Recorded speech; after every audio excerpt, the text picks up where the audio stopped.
Fala galera do nono ano, e quem fala é o professor Éder, e hoje iniciaremos a nossa aula 4, onde a gente vai abordar, né, um país bastante interessante aí, que passou por um período é, bem violento, bem complicado mesmo do ponto de vista humanitário, né, durante o século XX, que foi a África do Sul. Então a gente vai ler um texto aí, que é uma reportagem de jornal, sobre o regime do Apartheid, né, que é a chamada segregação racial, né, de negros no país. A gente vai entender quais foram os desfechos desse regime bastante violento, racista.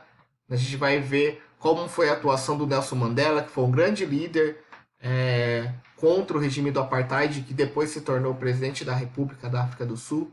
Né? Então a gente vai fazer essa leitura e entender o contexto do mundo, né, da Europa, como que eram a relação dos países com a África do Sul naquele momento, em que negros eram segregados mesmo, eram deixados de marginalizados e tratados como pessoas inferiores, pessoas sem menos direitos. Né? Isso num período já do século XX, né? Período recente mesmo da história do mundo. Então vamos lá para o texto. A gente vai fazer a leitura dele agora. Então, África do Sul e imperialismo europeu. Então vamos lá. De 1948 a 1991, a África do Sul viveu sob o regime do Apartheid, ou desenvolvimento separado. Então, Apartheid quer dizer desenvolvimento separado. Né? Tratava-se, na verdade, de um sistema de segregação racial, na qual a maioria negra não dispunha de direito algum e era dominada pela minoria branca. As relações entre brancos e negros eram proibidas. Né? Então, negros não podiam estudar nas mesmas escolas que brancos, não podiam frequentar os mesmos lugares, não podia ter casamento interracial, ou seja, de um branco de uma negra, ou de um negro e uma branca. Né? Então, era uma questão muito separada mesmo. Né? As independências africanas e o fim da segregação racial nos Estados Unidos, no final dos anos 60, fizeram desse regime uma anomalia histórica inaceitável. A África do Sul foi isolada e acabou tornando-se um estado pária. Né? Porque se vocês perceberem, esse sistema vigorou até 1991. Então, ou seja, né, 30 anos atrás, esse regime vigorou nesse país. Então, ninguém queria ter muita relação com a África do Sul porque eles mantinham esse tipo de divisão racial. Né? Então era um chamado Estado pária. Um Estado que não tinha a menor condição de conviver com os outros países. Né?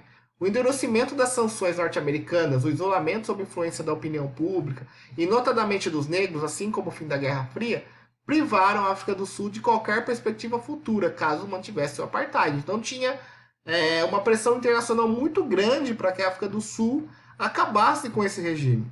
Né? O desmantelamento do apartheid efetivou-se assim em junho de 1991. O caráter negociado e tranquilo da transição e a chegada ao poder de Nelson Mandela, eleito presidente em 1994, mais desejoso de reconciliação do que de vingança, daria uma legitimidade moral à África do Sul em escala mundial. Nelson Mandela era provavelmente o político mais respeitado do mundo. Então Nelson Mandela ele teve essa importância muito grande, porque ele, além de ser uma liderança política muito forte, ele representa, de alguma forma, conciliação dentro do país. Porque ao mesmo tempo que existia essa pressão internacional para o fim do apartheid, para o fim dessa segregação racial, também existia um certo receio de uma guerra, de uma questão violenta, né, de uma revolta dos negros contra os brancos. Né? Coisa que não aconteceu por causa também dessa liderança do Mandela, que foi muito mais para apaziguar do que propriamente para fazer uma vingança, né, dentro daquele país. Né? A África do Sul estava, enfim, em condições de usar seus recursos, notadamente suas imensas riquezas minerais e sua base industrial. Né? A economia sul-africana representa 50% do PIB da África subsaariana e 90% dos internautas dessa região são sul-africanos. Então, a partir do momento do fim do apartheid, do governo Mandela, a África do Sul começou a ter um desenvolvimento econômico, né, porque o acesso de mais pessoas a esses bens, a essa indústria, esse desenvolvimento, fez com que o país melhorasse suas condições de vida.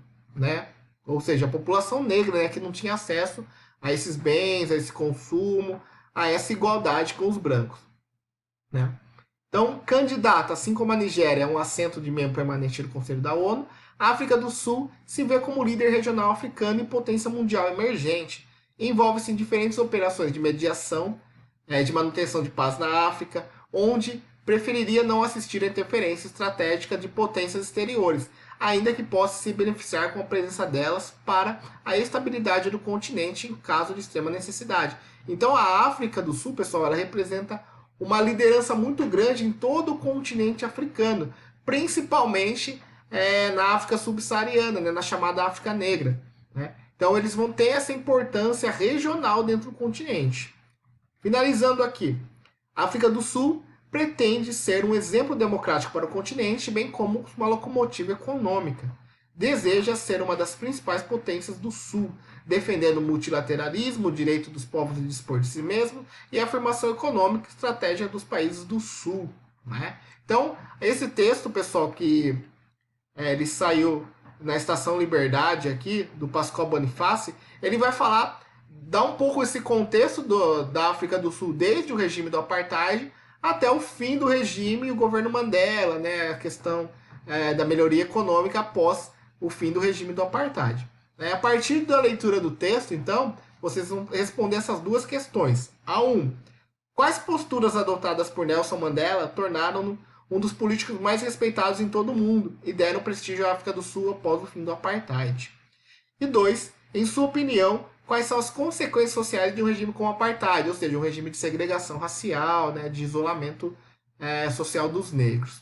Então vocês vão ler o texto aí novamente e responder essas duas questões. Tá certo, nono ano?